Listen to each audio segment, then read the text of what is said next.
Hello all of you. আমরা দেখতে চলেছি লিভারেজ চ্যাপ্টার, যেটা সিইউ ক্যালকাটা ইউনিভার্সিটি আন্ডারে বিকম এর 6 সেমিস্টারে এই টপিকটা আসে।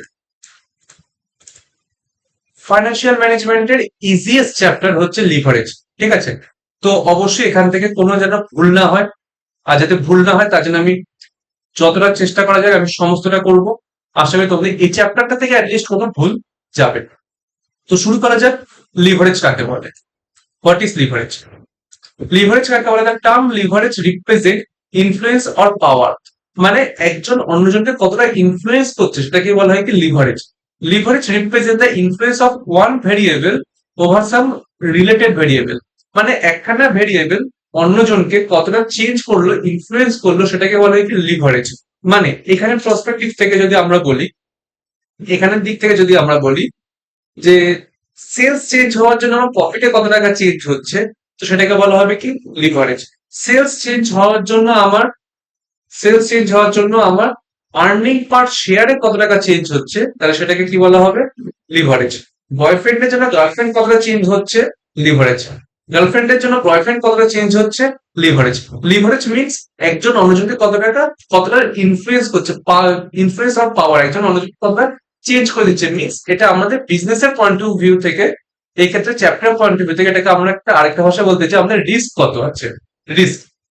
ঠিক আছে, লিভারেজ মিনস আমাদের কি রিস্ক, যে আমাদের বিজনেসের রিস্ক কত। এই রিস্ক আমাদের কত রকমের? 3 রকমের। ফার্স্ট কাকে বলা হচ্ছে অপারেটিং লিভারেজ, 2 নম্বর হচ্ছে ফাইন্যান্সিয়াল লিভারেজ, এন্ড লাস্ট হচ্ছে কম্বাইন্ড লিভারেজ, মানে দুটোকে মিলিয়ে। অপারেটিং লিভারেজ কাকে বলা হয়? It is a relationship between the sales and EBIT. EBIT মানে earning before interest and tax, and it represent business risk. মানে আমার সেলস চেঞ্জ হওয়ার জন্য আমার প্রফিটে কত টাকা চেঞ্জ হবে, সেটা কি বলা হবে কি অপারেটিং অপারেটিং লিভারেজ, মানে অপারেটিং রিস্ক। এক কথায় যে আমার যদি সেলস, ধরা যাক আগে 1 লাখ টাকা সেলস হতো, আর সেলস হলো কত টাকা, 80,000 টাকা, তো সেটার জন্য আমার প্রফিট কত টাকা চেঞ্জ হবে? তোমাদের মাইন্ডে আসবে প্রফিট কত টাকা, 20,000 টাকা চেঞ্জ হবে। আরে না, সেলস চেঞ্জ হলো, তো সেলস চেঞ্জের জন্য প্রফিট কত টাকা চেঞ্জ হবে, তো সেটাকে কি বলা হবে কি operating leverage. Next financial leverage কাকে বলা হয়? It is a relationship between the EBIT, মানে আর্নিং কত হয়েছে before interest and tax, and earning per share. মানে আমার প্রফিট কত হয়েছে, আর সেই প্রফিটের মধ্যে থেকে আমি কতটা ভাগ আমি আমার শেয়ারের, পার শেয়ার কত টাকা আমি ইনকাম করতে পারছি, কত টাকা কামাতে পারছি, সেটাকে বলা হবে কি ফাইন্যান্সিয়াল লিভারেজ। মানে ফাইন্যান্সিয়াল রিস্ক, মানে প্রফিট একটুখানি চেঞ্জের জন্য আমার ইনকাম পার শেয়ারে কত টাকা চেঞ্জ হবে, সেটাকে বলা হয় কি ফাইন্যান্সিয়াল রিস্ক। ইট রিপ্রেজেন্ট ইট রিপ্রেজেন্ট ফাইন্যান্সিয়াল রিস্ক। ঠিক আছে, মেন কথা লিভারেজ ইকুয়াল টু রিস্ক, এই চ্যাপ্টারের জন্য মনে রাখো। ঠিক আছে, কম্বাইন্ড লিভারেজ কাকে বলা হয়? It is a relationship between the sales and earning per share. মানে এবার এই পয়েন্টটা আর এই পয়েন্টটা, এই দুটোকে মিলিয়ে, মানে লাস্টের পয়েন্টটা, এই দুটো মিলিয়ে, মানে operating leverage plus financial leverage, এই দুটোকে মিলিয়ে বলা হয় কি combined leverage, and it indicates total risk, that is the both business risk and financial risk. তার মানে combined leverage এক কথায় কাকে বলা হচ্ছে operating leverage plus financial leverage, যেটা হয় সেটাকে বলা হয় কি কম্বাইন্ড লিভারেজ। আচ্ছা, এবার এগুলোকে বার করবো কি ফর্মুলা দেখার আগে আমরা আগে কি ইনকাম স্টেটমেন্টটা দেখে নিই। ইনকাম স্টেটমেন্ট কি বলছে, তো এই স্টেটমেন্টটা তোমাদেরকে অবশ্যই মুখস্থ রাখতে লাগবে। এই স্টেটমেন্ট থেকে আমরা প্রফিট বার করি কোন পয়েন্ট অফ ভিউ থেকে? এটা আমাদের ফাইন্যান্সিয়াল ম্যানেজমেন্ট এফএম এর পয়েন্ট অফ ভিউ থেকে আমরা এটাকে করি, নট রেডিও মির্চি এফএম, ওই না, আমাদের ফাইন্যান্সিয়াল ম্যানেজমেন্টের দিক থেকে আমরা এটা ইনকামটাকে বার করার চেষ্টা করি। তো ফার্স্ট কি আসে আমাদের এখানে? ফার্স্ট আমরা লিখি কি সেলস। সেলস থেকে ভ্যারিয়েবল কস্ট বাদ দিলে যেটা আসে সেটাকে বলা হয় কি কন্ট্রিবিউশন। কন্ট্রিবিউশন বাদ দিলে যেটা আসে সেটাকে বলা হয় কি ফিক্সড কস্ট। সরি, কন্ট্রিবিউশন থেকে ফিক্সড কস্ট বাদ দিলে যেটা আসে সেটাকে বলা হয় earning before interest and tax. ওখান থেকে ইন্টারেস্ট, মানে যদি ভালো মতো দেখো এই ইবিআইটি মধ্যে থেকে এই আইটাকে বাদ দিলাম, তাহলে কি পড়ে থাকবে? Earning before tax.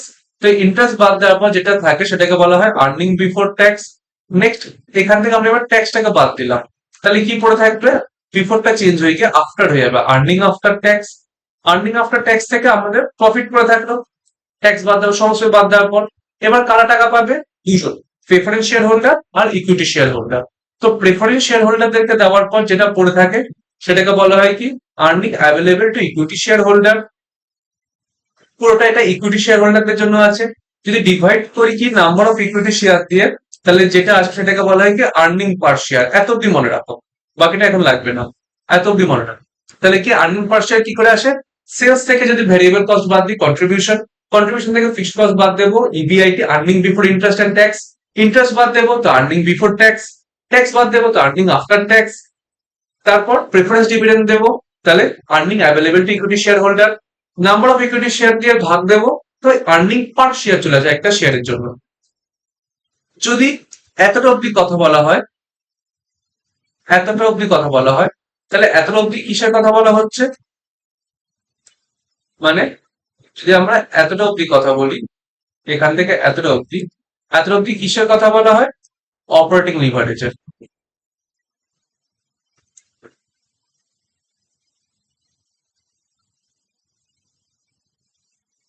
যদি এখান থেকে আমরা এতটা অব্দি কথা বলি, সেটাকে কি কিসের কথা বলা হয়? ফাইন্যান্সিয়াল লিভারেজের কথা বলা হয়। আর যদি দুটোকে মিলিয়ে একবারে বলি তাহলে সেটাকে কি বলা হয়? কম্বাইন্ড লিভারেজের কথা বলা হয়। Combined leverage. জাস্ট এত ক্লিয়ার আশা করি। তাহলে কি বললাম? ইনকাম স্টেটমেন্টটা জাস্ট। এবার মেন কথা হচ্ছে কি, আমাকে অপারেটিং লিভারেজ কি করে বেরাবে? ডিপেন্ড করছে ডেটা আমাদের কিভাবে দিচ্ছে। ডেটা যেমন দেবে আমরা তেমন ক্যালকুলেট করব। আমাদের অপারেটিং লিভারেজে অনেকগুলো ফর্মুলা আছে, ডেটা যেমন বলে আমরা তেমন করে নেব। ঠিক আছে? এটা কিরকম ভিজিমিজি লাগে একটুখানি মুছে দিচ্ছি। তো ডেটা যা বলে সেরকম ফর্মুলা কি আছে, 3 রকম ভাবে আমরা ক্যালকুলেট করতে পারি। Percentage change in EBIT divide by percentage change in sale. Main কথা কি, ইন্ডিপেন্ডেন্ট ভেরিয়েবল চেঞ্জ হওয়ার জন্য এখানে কি বললাম, ফর ডেফিনেশনটা কি, একজন অন্যজনকে কতটা ইনফ্লুয়েন্স করছে। তার মানে অপারেটিং রিস্ক মানে কি, এটা সেলস আর ইবিআইটি এর মধ্যে সম্পর্ক, সেলস আর ইবিআইটি এর মধ্যে সম্পর্ক। তাহলে সেলস কি আমার ইন্ডিপেন্ডেন্ট ভেরিয়েবল, আর ইবিআইটি কি ডিপেন্ডেন্ট ভেরিয়েবল। ইন্ডিপেন্ডেন্ট ডিপেন্ডেন্ট মানে কি, সেলস সেলস এর মতো চেঞ্জ হবে, ও কারোর পরোয়া করবে না যে প্রফিট কি হলো না হলো, এটা দেখবে না। সেলস সেলস এর মতো চেঞ্জ হবে, সেলস চেঞ্জ হওয়ার জন্য প্রফিট চেঞ্জ হবে। তাহলে প্রফিট কার উপর ডিপেন্ড করছে? সেলস এর উপর। তাহলে সেটাকে সেলস কি বলা হচ্ছে? Independent variable. আর প্রফিটকে কি বলা হচ্ছে? Dependent variable. আচ্ছা, তো নিচে সবসময় কি হয়, এটা আগে ছোটবেলায় শেখানো হয়। যদি মাথায় থাকে তো ভালো কথা, যদি মাথায় না থাকে তো ফর্মুলা মুখস্থ করো, put the value get the answer just. তো নিচে কি হয়, ইন্ডিপেন্ডেন্ট ভেরিয়েবল, তারা percentage change in sale, sales এ চেঞ্জ হওয়ার জন্য আমার ইবিআইটি মানে উপরে ডিপেন্ডেন্ট ভেরিয়েবল, উপরে আমার ইবিআইটি কত টাকা চেঞ্জ হবে, তো সেটি হবে আমার কি অপারেটিং লিভারেজ। তাহলে কিভাবে আসছে, percentage change in EBIT divide by percentage change in sale, just এইটুকু। এবার এটাকে যদি আমরা ডিরাইভ করি, আমরা কিসে আসে, এই ফর্মেটে আসে, একই জিনিস এটা থেকে এখানে এসেছে। কিন্তু যদি পার্সেন্টেজে না বলে যেটা আমাদের এরকম ডাইরেক্ট ভ্যালু বলে, তো আমরা এটাকে ইউজ করবো, কন্ট্রিবিউশন ডিভাইড বাই ইবিআই। আরেকটা এইভাবেও ক্যালকুলেট করা যায়, বাট তোমাদের এরকম কোনো প্রিভিয়াস ইয়ারে কোশ্চেন আসেনি, তো আপাতত দরকার নেই। তাহলে মেন তোমাদের জন্য ফর্মুলা কি কি আছে, তোমাদের জন্য ফর্মুলা কি, এই দুটো ফর্মুলা। ফার্স্ট ফর্মুলা কি, percentage change in EBIT divide by percentage change in sale. আর সেকেন্ড ফর্মুলা কি, কন্ট্রিবিউশন ডিভাইড বাই ইবিআইটি। উপরে থাকবে কন্ট্রিবিউশন, নিচে থাকবে কি ইবিআইটি। আচ্ছা, নেক্সট ফাইন্যান্সিয়াল লিভারেজের ক্ষেত্রে কি বলা হচ্ছে, কি বললাম ফাইন্যান্সিয়াল লিভারেজের, এখান থেকে শুরু হয়ে যে অপারেটিং লিভারেজে কি হলো, এই স্টার্টিং পয়েন্ট আর এই এন্ড পয়েন্ট, এই দুটোকে নিলাম। ঠিক সেরকম ফাইন্যান্সিয়াল লিভারেজে, ফাইন্যান্সিয়াল লিভারেজের এই স্টার্টিং পয়েন্ট আর এই এন্ড পয়েন্ট, এই দুটোকে নেওয়া হবে। তো দেখো ফর্মুলা কি বলছে, বলছে percentage change in earning per share. এখন আর্নিং পার শেয়ার কার উপর ডিপেন্ড করবে, আমার প্রফিটের উপর।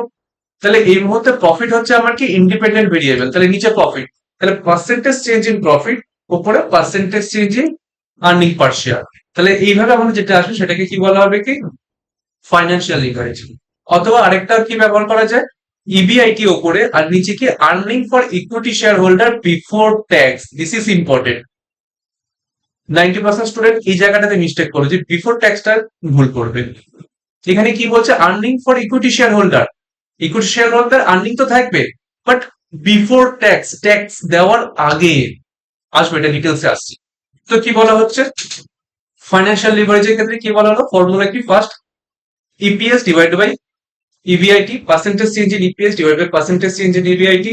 আরেকটা ফর্মুলাটা কি, EBIT divide by earning for equity share holder before tax. এবার ইকুইটি শেয়ার হোল্ডারদের কি করে থাকবে, earning for equity share holder, এটা এখনই বলবো, এখনই বলে দিচ্ছি। তো যে কোনো জিনিস বিফোর ট্যাক্স বা আফটার ট্যাক্সে কনভার্ট করতে গেলে কি করে কনভার্ট করব, এটাকে দেখে নাও।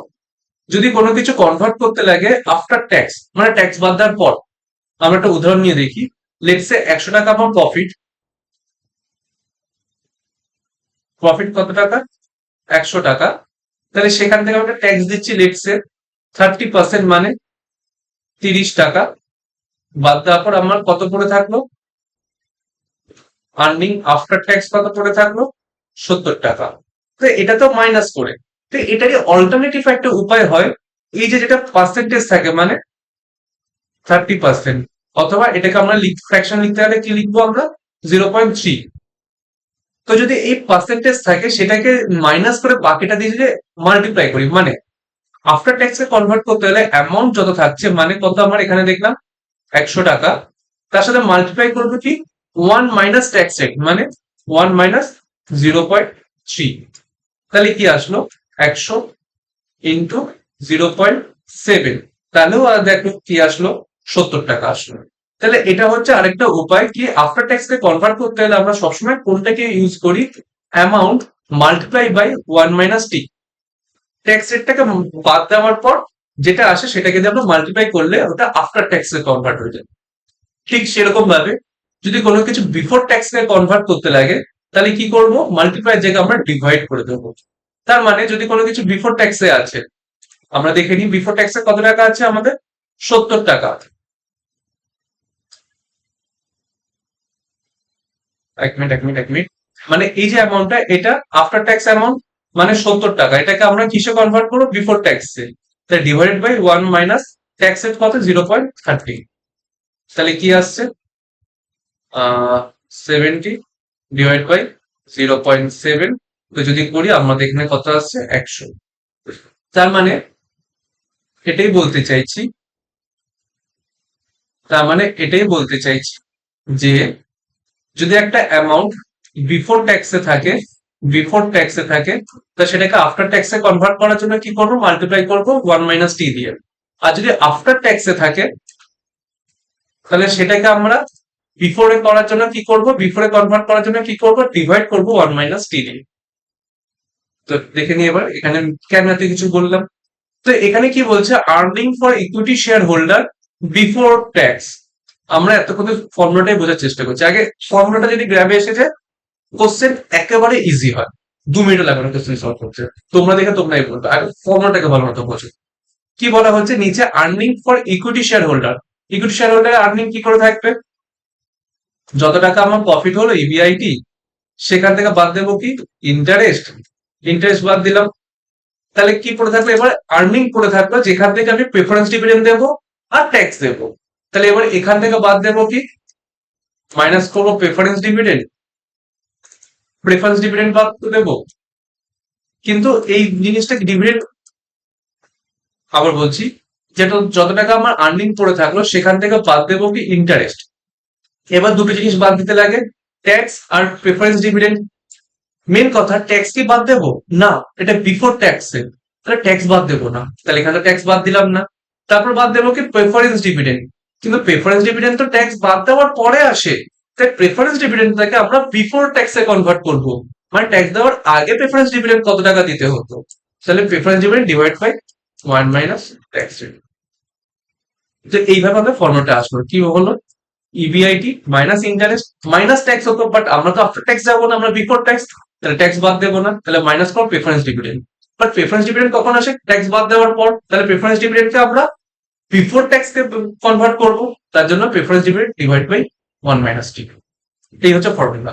তো ঠিক আছে, যাই হোক, অঙ্ক করতে বাকিটা ক্লিয়ার হয়ে যাবে। আর কম্বাইন্ড লিভারেজ যদি বার করতে বলে, তাহলে কি হবে, একদম স্টার্টিং আর এন্ড, সবসময় স্টার্টিং আর এন্ড। যে এখানে স্টার্টিং পয়েন্ট কি এই পয়েন্টটা মানে সেলস, আর এন্ড পয়েন্ট কি এই পয়েন্টটা মানে ইপিএস। তাহলে আমরা কি করব, ওপরে পার্সেন্টেজ চেঞ্জ ইন ইপিএস মানে dependent variable divide by percentage change in sale মানে ইন্ডিপেন্ডেন্ট ভেরিয়েবল, অথবা contribution divide by EBT earning before tax, অথবা পিওএল এন্ড ডিএফএল মানে এইটাকে মানে অপারেটিং লিভারেজ এন্ড যদি ফাইন্যান্সিয়াল লিভারেজ মাল্টিপ্লাই করি তাতেও কি চলে আসবে আমার ফর্ম লিভারেজ। ঠিক আছে, এই কয়েকটা ফর্মুলা আছে, ভালো মতো দেখে নাও। আশা করি কোথাও অসুবিধা হওয়ার কথা না, বাকিটা কোশ্চেন করতে গিয়ে ক্লিয়ার হয়ে যাবে। তো আমরা ডাইরেক্ট চলে আসি কোশ্চেন করার ক্ষেত্রে, বাট এখানে আরো কয়েকটা জিনিস আছে যেগুলো তোমাদেরকে বলার আছে, তার আগে একটা কোশ্চেন করে ক্লিয়ার হয়ে যাবে। তো কি বলেছে, কোনটা করা যায়, এটা করা যায়। প্রত্যেকটা চারটের মতো কোশ্চেন আছে, প্রত্যেকটা সিউ কোশ্চেন ভালো মতো প্র্যাকটিস করলে আমাদের ভীষণ ইজি আসে, ভীষণ ইজি, ভালো মতো প্র্যাকটিস করলে ইজিলি হয়ে যাবে। তো ফার্স্ট 2025-এর কোশ্চেনটা দেখে নিই। কি ক্যালকুলেট করতে বলেছে, ডিওএল ক্যালকুলেট করতে হবে, ডিএফএল আর ডিসিএল। তো সিম্পল আমরা তাহলে কি বানাবো, ফার্স্টে ইনকাম স্টেটমেন্ট বানাবো। লেখালেখি তোমরা করো, আমি জাস্ট ফটাফট বোঝানোর চেষ্টা করছি। তো এখানে পার্টিকুলার্স আর কি আছে, মায়া এন্ড মৃগা, মায়া লিমিটেড, আর এটা হচ্ছে মৃগা। ঠিক আছে, তো শুরু করা যাক। ফার্স্টে আমরা কি লিখবো, ইনকাম স্টেটমেন্টে কি দেখলে এখানে ফার্স্টে কি লেখা হয়, লেখালেখিটা আগে করে দিচ্ছি। ফার্স্টে কি লেখা হয়, সেলস লেখা হয়, তাহলে আমরা এখানে কি লিখবো, সেলস। সেখান থেকে আমরা কি করব, বাদ দেবো কি, লেস করব ভ্যারিয়েবল কস্ট, ভ্যারিয়েবল কস্ট যেটা আসবে সেটাকে কি বলবো,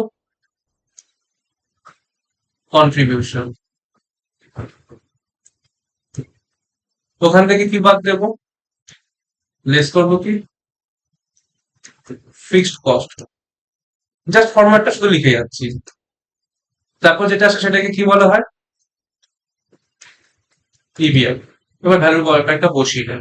সেলস কত বলেছে, বলছে 10,000 ইউনিট সোল্ড করে 12,000 ইউনিট, সেল প্রাইস কত, 12 টাকা 10 টাকা।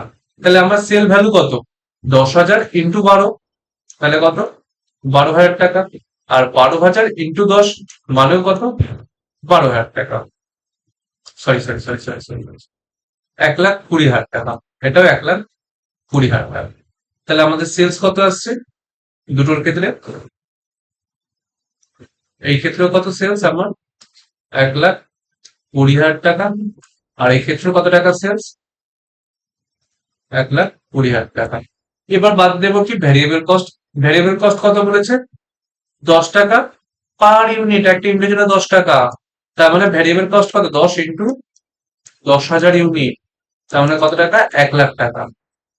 এটা কত, 6 টাকা পার ইউনিট, মানে 6 টাকা ইন্টু 12,000 ইউনিট, তাহলে কত হচ্ছে, 72,000 আওয়ার। এবার তো দেখে নি, একটুখানি ভুল হয়ে গেলে পুরো বিষয়টাই ভুল হয়ে যাবে। 6 টাকা ইন্টু 12,000, 72,000 টাকা। তাহলে 1,00,000 আর 72,000 টাকা। তাহলে ভ্যারিয়েবল কস্ট বাদ দিই, কত টাকা, এখানে কত টাকা ভ্যারিয়েবল কস্ট, 1,00,000 টাকা, আর এখানে 72,000 টাকা। তাহলে বাদ দেওয়ার পর যেটা আসলো সেটাকে আমরা কি বলছি, কন্ট্রিবিউশন। তাহলে আমাদের কন্ট্রিবিউশন কত এই ক্ষেত্রে, 20,000 টাকা, আর এই ক্ষেত্রে কন্ট্রিবিউশন কত আসছে, 1,20,000 টাকা মাইনাস 72,000 টাকা, 48,000 টাকা, 48,000। ঠিক আছে, এরপর কি বাদ দেবো, ফিক্সড কস্ট। এখানে বলছে কি, এরপর ইন্টারেস্ট অন লোন আছে আর ফিক্সড কস্ট, যে বলেছে 5,000 টাকা 5,000 টাকা। তাহলে আমরা 5,000 টাকা 5,000 টাকা বাদ দিয়ে দিই। তাহলে এখানে ফিক্সড কস্ট কত, 5,000 টাকা, এখানে ফিক্সড কস্ট কত, 5,000 টাকা। তাহলে বাদ দেওয়ার পর যেটা আসলো সেটাকে কি বলবো, বাদ দেওয়ার পর যেটা আসলো এটাকে কি বলবো, এখানে 15,000 টাকা, ওটাকে বলা হবে কি earning before interest and tax, আর এখানে 43,000। তাহলে এবার এটাকে কি বলা হবে, earning before interest and tax. ঠিক আছে, earning before interest and tax calculate হলো। এরপর এখান থেকে আমরা কি বাদ দিই, ইন্টারেস্ট বাদ দিই। তাহলে আমরা কি করব, লেস করব কি, লেস ইন্টারেস্ট। কথা হচ্ছে ইন্টারেস্ট কত টাকা, দেখি কোশ্চেন কি বলছে। বলছে ইন্টারেস্ট অন লোন 7,000 টাকা আর 16,000 টাকা। তাহলে আমরা এখান থেকে বাদ দিই ইন্টারেস্ট কত টাকা, 7,000। এখান থেকে কত টাকা বাদ দিই, সরি, এখান থেকে 7,000 টাকা, আর এখান থেকে কত ছিল, 16,000 টাকা। ঠিক, হ্যাঁ 16,000 টাকা। এখান থেকে বাদ গেল কত, 16,000 টাকা। তাহলে কত পড়ে থাকলো, যেটা থাকবে সেটাকে কি বলবো, আর্নিং বিফোর ট্যাক্স। তো আর্নিং বিফোর ট্যাক্স কত হচ্ছে, 7,14,000 আর এখানে 43,000 মাইনাস 16,000 টাকা, 7,000 টাকা। তো এটা হলো কি আমাদের ইবিটি, আর্নিং বিফোর ট্যাক্স। এবার এখান থেকে ট্যাক্স বাদ যায়, যে ট্যাক্সে কিছু বলেছে কিনা, আর কিছু বলে, তাহলে আমাদের কোশ্চেনটা এতটা অব্দি আছে। তাই যদি ট্যাক্সে কিছু না বলে, তাহলে এরপর আমাদের এখানে অঙ্ক কমপ্লিট, আর কিছু করার নেই, অঙ্ক আমাদের এখানেই কমপ্লিট। তাহলে এবার আমরা একে একে ক্যালকুলেট করা শুরু করি। ফার্স্ট কি ক্যালকুলেট করব, 1 নম্বর ডিওএল, ডিগ্রি অফ অপারেটিং লিভারেজ। তাহলে ডিগ্রি অফ অপারেটিং লিভারেজ কার জন্য, প্রথমে মায়া এন্ড মিগরা দুটোর জন্য ক্যালকুলেট করব। 1 নম্বর মায়া লিমিটেড, মায়া লিমিটেডের কত আসছে, কন্ট্রিবিউশন ডিভাইড বাই, বলো তোমরা বলো, কন্ট্রিবিউশন ডিভাইড বাই ইবিআইটি। তাহলে আমরা এখানে ফার্স্ট কোন ফর্মুলা কাজে লাগাবো, এখানে কেউ পার্সেন্টেজ চেঞ্জ বলেছে না, আমি কন্ট্রিবিউশন জানি, ইবিআইটি জানি, তাহলে আমি কোন ফর্মুলাটা লাগাবো, কন্ট্রিবিউশন ডিভাইড বাই ইবিআইটি। বেশিরভাগ ক্ষেত্রে এটা ইউজ হবে। তাহলে কন্ট্রিবিউশন ডিভাইড বাই ইবিআইটি, তাহলে আমরা এখানে বসাবো কত, মায়ার জন্য কন্ট্রিবিউশন কত টাকা, মায়ার 20,000 টাকা, আর ইবিআইটি কত টাকা, মায়ার 15,000 টাকা। তাহলে যেটা আসছে সেটা কত আসছে, 20,000 টাকা ডিভাইড বাই 15,000 টাকা, তাহলে 1.33। তাহলে আমার ডিওএল কত আসলো, মায়ার জন্য 1.33। নেক্সট মিগরার জন্য দেখে নি, মিগরার কি আসছে, 2 নম্বর মিগরা লিমিটেড, মিগরা লিমিটেডের কি আসছে, ইবিআইটি কত টাকা, কন্ট্রিবিউশন 48,000 টাকা, তাহলে 48,000 ডিভাইড বাই কি হচ্ছে, ডিভাইড বাই ইবিআইটি কত টাকা, 43,000 টাকা। তাহলে ওর কত আসছে, 48,000 ডিভাইড বাই 43,000, তাহলে 1.12, রাউন্ডিং অফ করলে 1.12। তাহলে এটা আমার ডিওএল বেরিয়ে গেল। নেক্সট আমরা কি ক্যালকুলেট করব,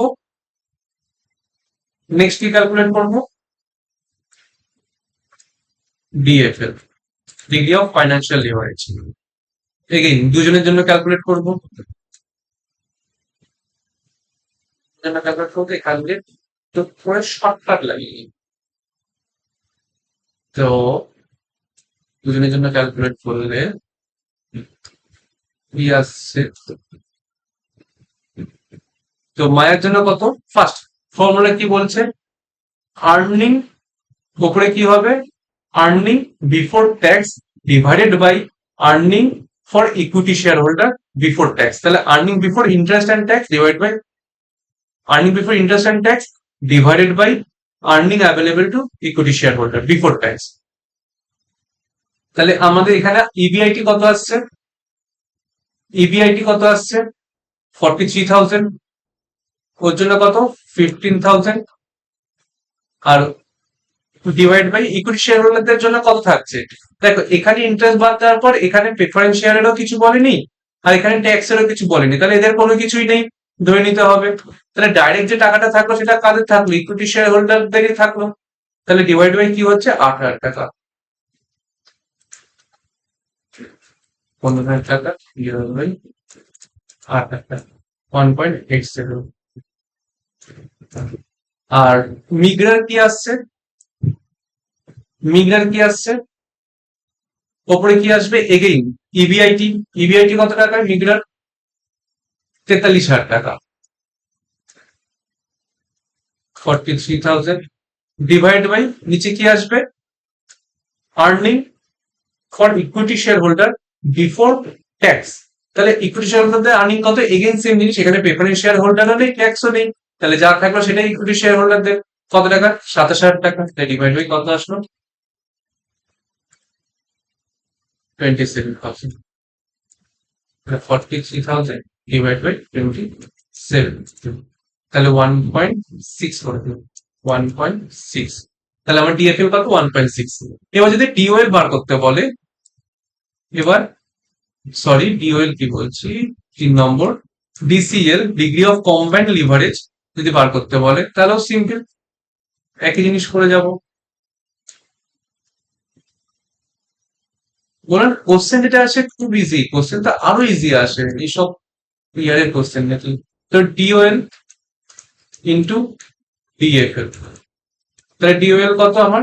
মায়ার 1.33, এইটা আর এইটা, তাহলে মায়ার কত আসছে? 1.33 ইন্টু 1.87, আর এদিকে কত আসছে? এইটা ইন্টু এটা, ডিওএল ইন্টু ডিএফএল কত? 1.12 ইন্টু 1.6, করে দেখে নিন কত আসছে। 1.32 ইন্টু 1.87, 2.48, 2.49 করে রাউন্ডিং করে। আর এই ক্ষেত্রে কত আসছে? 1.12 ইন্টু 1.6, তাহলে 1.8 করে রাউন্ডিং করে 1.2। তাহলে এই হলো আমার 2025 কোশ্চেন, এইটুকু। এখান থেকে মার্কস 5 মার্কসেরও আসতে পারে, 10 মার্কসেরও আসতে পারে, নট কনফার্ম, কিন্তু এইটুকুনি করতে লাগবে। এত কি কোনো ডাউট আছে? ঠিক সেম কোশ্চেন, আসলে থাকার তো কথা না। এটা 2025 কোশ্চেন যেটা দিয়েছে, 2025 যেটা দিয়েছে সেম আছে কোশ্চেন। এটা কোথায় সেম আছে? 2020-তে সেম আছে, সেম জিনিস আছে, আলাদা কিচ্ছু নেই। প্রোডাকশন ক্যাপাসিটি বলে দিয়েছে, ইউটিলাইজ করছি 75%, তার মানে কতটা ইউজ করা হচ্ছে? সেলিং ইউনিট কত হচ্ছে? এটার জন্য সেলিং ইউনিট, এটার সাথে এটা মাল্টিপ্লাই করার পর যেটা আসবে কত, আমি ডিসকাস করে দিচ্ছি, তোমরা নিজেরাই করতে পারবে। 1,50,000 টাকা ইন্টু 75%, 1,12,500। তাহলে এখানে কত আসবে? সেলিং ইউনিট 1,12,500, আর এখানে কত আসছে? 75,000। ঠিক আছে, এবার কি বলছে? সেলিং প্রাইস বলে দিয়েছে 40 টাকা করে, আর এটা 50 টাকা করে, তাহলে এটার সাথে এটা কি করে মাল্টিপ্লাই করবো? তাহলে আমার সেল চলে আসবে। ভ্যারিয়েবল কস্ট বলে দিয়েছে, তাহলে এটার সাথে এটাকে মাল্টিপ্লাই করবো, তাহলে আমার ভ্যারিয়েবল কস্ট চলে আসবে। তাহলে এই দুটোকে বাদ দেওয়ার পর যেটা আছে সেটাকে কি বলবো? কন্ট্রিবিউশন বলবো। এখান থেকে বাদ দেবো কি? ফিক্সড কস্ট, তাহলে যেটা আছে সেটাকে বলবো কি? ইবিআইটি। এখান থেকে বাদ দেবো কি? ইবিআইটি থেকে আমরা ইন্টারেস্ট বাদ দেবো। ইন্টারেস্ট কার উপর দেওয়া হয়? ইকুইটি শেয়ারের উপর দেওয়া হয় না? প্রিফারেন্স শেয়ারের উপর দেওয়া হয় না? ডিবেঞ্চারের উপর দেওয়া হয়? হ্যাঁ। তাহলে এটার উপর ইন্টারেস্ট কত টাকা বাদ দেবো? আচ্ছা করিয়ে দিচ্ছে, করি। নেক্সট আমাদের কয়েকটা আরো ফর্মুলা জানতে লাগে, সেটা হচ্ছে কি কোয়ান্টিটি মেম্বার, মানে এটা আমাদের জানতে লাগে এক্সট্রা। সেটা হচ্ছে কি পিভি রেশিও, মানে profit volume ratio.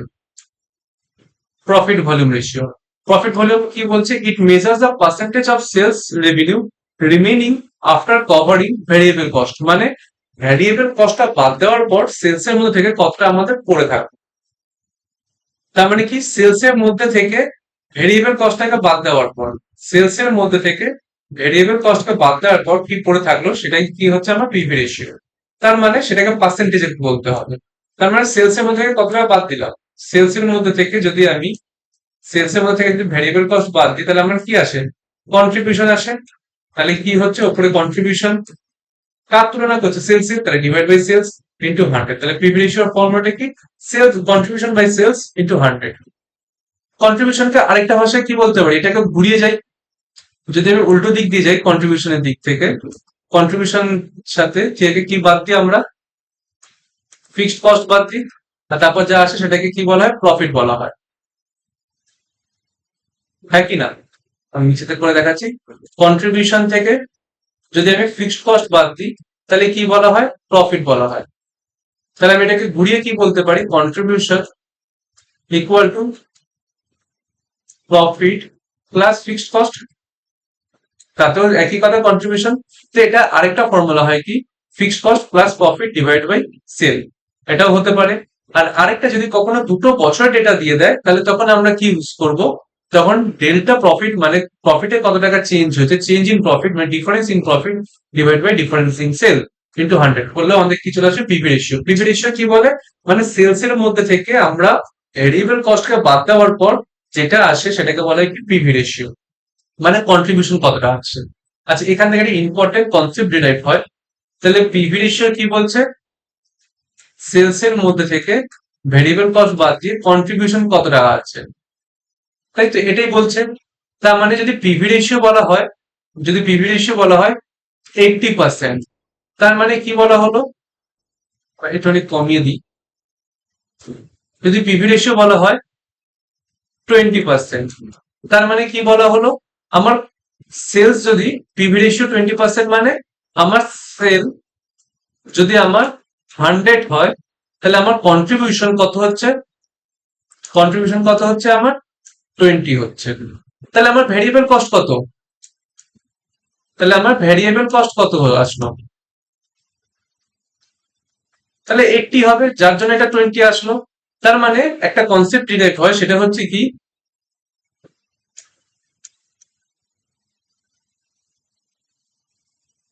Variable cost percentage বার করার জন্য তাহলে আমরা কি করতে পারি? 1 মাইনাস পিভি রেশিও করতে পারি, তাতে আমাদের কি চলে আসবে? ভ্যারিয়েবল কস্ট পার্সেন্টেজ চলে আসবে, মানে variable cost percentage to sale. তাহলে কি আসলো? 1 বা পার্সেন্টেজে বললে 100, 100 মাইনাস 20 পিভি রেশিও, তাহলে করলে আমার কত আসলো? Variable cost 80%। তাহলে মেন আমি এটাই বলতে চাইছি এত কিছু থেকে, যে পিভি রেশিও যেটা থাকে সেটা কন্ট্রিবিউশনের কথা বলে। আর সে যদি আমি পিভি রেশিও যদি আমি সেলস এর থেকে যদি আমি কন্ট্রিবিউশনের পার্টটাকে বাদ দিই তাহলে যেটা আসছে সেটা হচ্ছে কি? আমার ভ্যারিয়েবল রেশিও আসবে, ভ্যারিয়েবল কস্ট আসবে, পার্সেন্টেজ সেলস এর উপর ভ্যারিয়েবল কস্ট হবে। ঠিক আছে, নেক্সট আরেকটা কি বলতে চাইছি সেটা হচ্ছে কি? Return on investment. অনেক জায়গায় থাকবে আরওআই বার করতে দেবে। রিটার্ন অন ইনভেস্টমেন্ট আমরা শর্টে কি বলি? আর ও আই, আরওআই বার করতে দেবে। বাট এই চ্যাপ্টারের জন্য আরওআই মিনস কি বলার কথা, কি বলা হচ্ছে? আরওই মানে রিটার্ন অন ইকুইটির কথা বলা হচ্ছে।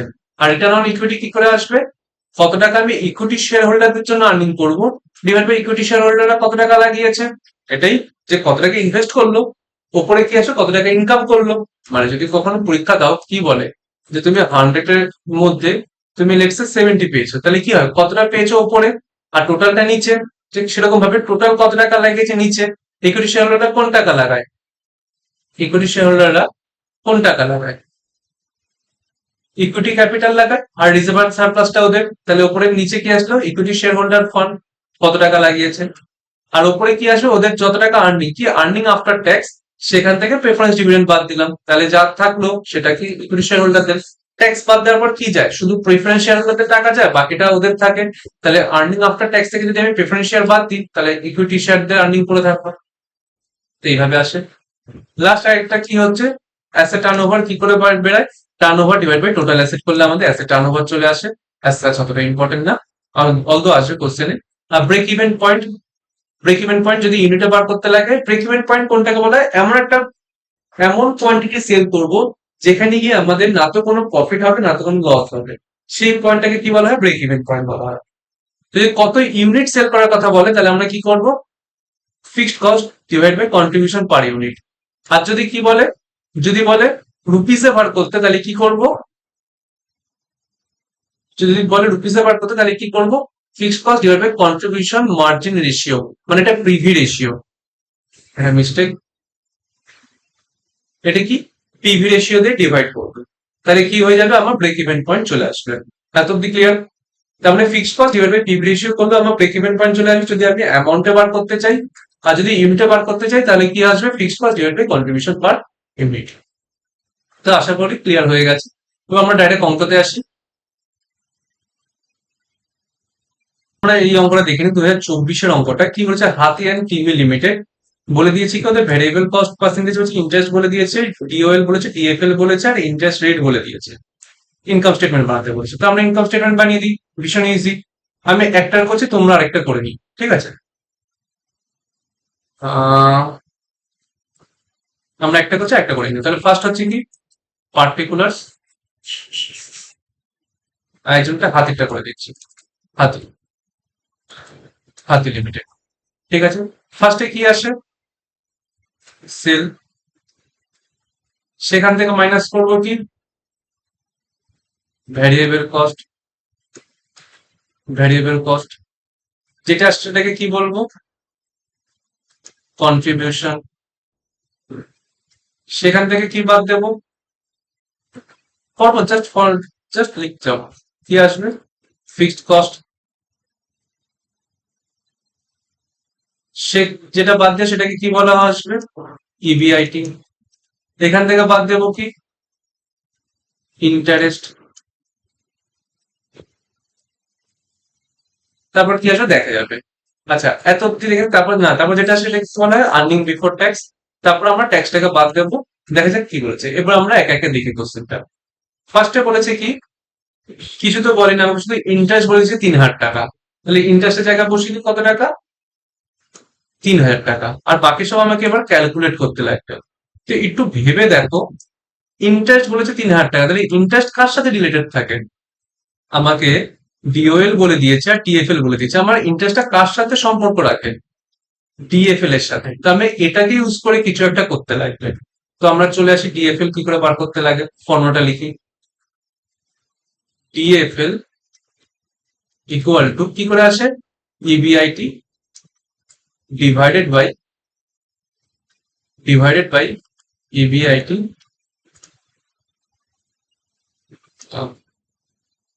divided by EBIT minus interest minus preference dividend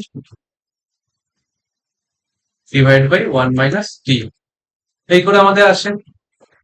এবার দেখো এখানে এখানে কি কোথাও কি প্রেফারেন্সিয়ালের কথা বলেছে, এখানে কোথাও প্রেফারেন্সিয়ালের কথা বলেনি, তার মানে প্রেফারেন্সিয়াল নেই, তাহলে আমাদের এই পোর্শনটা করারও কোনো দরকার নেই, তাহলে এই পোর্শনটা আমাদের করারও কোনো দরকার নেই এটা, তাহলে এটা আমাদের কিছু আসবে না, কারণ প্রিফারেন্স ডিভিডেন্ড বলেনি। আর এটা ইকুয়াল টু কত বলেছে, 3 নাকি 6 দিকে 4, তাহলে ইনটু ইকুয়াল টু কত বলেছে 4। তাহলে এবার এটাকে আমরা সলভ করা শুরু করি। তাহলে ইবিআইটি ডিভাইড বাই, আমি জানি না ইবিআইটি কত, তাহলে আমি ইবিআইটি লিখলাম, মাইনাস ইন্টারেস্ট কত আমাকে বলে দিয়েছে 3,000 টাকা, তাহলে ইকুয়াল টু কত 4। তাহলে ইবিআইটি ইকুয়াল টু 4 ইবিআইটি, আর ওটাও মাল্টিপ্লাই হলো কত 12,000 টাকা, 3 ইন্টু 4 12,000 টাকা। তাহলে minus 3 EBIT equal to minus 12,000 টাকা, ওইদিকে গেল মাইনাস হয়ে গেল, মাইনাস মাইনাস কেটে গেল, তাহলে ইবিআইটি ইকুয়াল টু কত আসলো 4,000 টাকা, ডিভাইড হয়ে গিয়ে 4,000 টাকা। তাহলে আমি ইবিআইটি পেয়ে গেলাম। তাহলে আমরা এখানে বসে দিই ইবিআইটি কত টাকা, 4,000 টাকা। আচ্ছা ইবিআইটি থেকে তাহলে এটা ইন্টারেস্ট বাদ দিয়ে আমি কি পেয়ে গেলাম, ইবিটি পেয়ে গেলাম কত টাকা, 1,000 টাকা, ঠিক আছে। এবার আমাকে কি দরকার, কন্ট্রিবিউশন আর ফিক্সড কস্ট দরকার। তাহলে কন্ট্রিবিউশন কার সাথে সম্পর্ক রাখে, ডিএফএল এর, ডিওএল এর সাথে। তাহলে DOL equal to contribution divide by কি ইবিআইটি, কত আসছে, ডিওএল আমার 6 দেখেছিলাম আমার 6, তাহলে ডিওএল কত বলছে 6। তাহলে আমি এখানে সলভ করা শুরু করি, কন্ট্রিবিউশন কত আমরা জানি না, কন্ট্রিবিউশন ডিভাইড বাই ইবিআইটি কত আমরা বার করলাম এক্ষুনি 4,000 টাকা, আর ইকুয়াল টু 6। তাহলে কন্ট্রিবিউশন কত আসছে, সুতরাং কন্ট্রিবিউশন ইকুয়াল টু 6 ইন্টু 4,000 মানে 24,000 টাকা। তাহলে কন্ট্রিবিউশন পেয়ে গেলাম 24,000 টাকা। তাহলে এখানে কন্ট্রিবিউশন বসে কত? 24,000 টাকা। আচ্ছা, এবার কন্ট্রিবিউশন পেয়ে গেছি আর এখানে এটাও পেয়ে গেছি, তাহলে আমরা এখান থেকে কি বার করে ফেলতে পারি না যে ফিক্সড কস্ট কত? কত ফিক্সড কস্ট আমরা এখানে বুঝে যাচ্ছি যে এমন কিছু ফিগার যেটা 24,000 টাকা মাইনাস করলে 4,000 টাকা আসে। কারণ আমরা এটা দেখেই বুঝতে পারছি যে এখানে আমরা ফিক্সড কস্ট কত টাকা আসবে? 20,000 টাকা আসবে। তবু আমরা করে দেখাই নিচে, তাহলে ফিক্সড কস্ট, সুতরাং ফিক্সড কস্ট ইকুয়াল টু কত? কন্ট্রিবিউশন 24,000 টাকা মাইনাস ইবিআইটি কত? 4,000 টাকা। তাহলে কত আসলো? 20,000 টাকা। তাহলে 20,000 টাকা আমাদের চলে আসলো। এরপর কি বলেছে? এরপর বলেছে ভ্যারিয়েবল কস্ট পার্সেন্টেজ 75%। তার মানে সেলস এর কত পার্সেন্ট ভ্যারিয়েবল কস্ট? 75%। সেলস এর তো দুটোই ভাগ, একটা হচ্ছে ভ্যারিয়েবল কস্ট, আর ভ্যারিয়েবল কস্ট বাদ দিলে কি থাকবে? কন্ট্রিবিউশন থাকবে। তাহলে যদি ভ্যারিয়েবল কস্ট 75% হয় 100 এর মধ্যে, তাহলে কন্ট্রিবিউশন কত? 25%। এটাকে আমরা ঘুরিয়ে লিখি, কি করব? এখানটা দিয়ে করবো। তাহলে পিভি রেশিও, একটু আগে আমরা ডিসকাস করছিলাম, PV ratio equal to 100 minus 75%, মানে 25%। অথবা এটাকে আমরা কি বলতে পারি? 0.25, একই কথা। তাহলে পিভি রেশিও কি আছে? 0.25 equal to contribution divided by sales in sales. 100 করছি না, কারণ কি এখানে আমরা ফ্র্যাকশনে করেছি। তাহলে তাহলে এখানে আমাদের সেলস কত? সেলস ইকুয়াল টু কন্ট্রিবিউশন কত পেয়েছিলাম আমরা? 24,000 টাকা ডিভাইড বাই কি আসলো? 0.25। 24,000 টাকা, হ্যাঁ। তাহলে কত আসছে? 24,000 ডিভাইড বাই 0.25, 96,000 টাকা। তাহলে আমাদের সেলস 96,000 সেলস পেয়ে গেলাম। আমরা সেলসটাকে বসিয়ে দিই কত? 96,000। আর ভেরিয়েবল কস্ট কত? সেলস এর 75%, তাহলে 96,000 ইন্টু 75%। অথবা আমরা ঘুরিয়েও মাইনাস করে বার করতে পারি, একই ব্যাপার, ইন্টু 75 ডিভাইড বাই 100, 72,000। তো এইভাবে আমাদের ক্যালকুলেট করতে লাগে। আশা করি আরেকজন একটা টিমি বলে যে আছে, ওটাও হয়ে যাবে। সেম জিনিস আছে। তো আমাদের 2024 অঙ্কটাও কমপ্লিট। আর সেম জিনিস আছে 2022 সালে এসেছিল, অ্যাজ ইট ইজ সেম, শুধু কোম্পানির নামটা আলাদা, সেম পুরো ব্যাপারটা সেম। তো আশা করি তোমাদের কোনো সমস্যা কিছু হবে না, তোমরা করে ফেলতে পারবে। তারপর যদি কোথাও কোনো ডাউট হয় আমাকে কমেন্ট সেকশনে জানাও, আমি অবশ্যই রিপ্লাই করবো। কোথাও বুঝতে সমস্যা হলে অবশ্যই জানাও। তো এখানে এসে আমাদের লিভারেজ চ্যাপ্টারটা কমপ্লিট। তো দেখা হচ্ছে পরের ভিডিওতে, ততক্ষণের জন্য টাটা।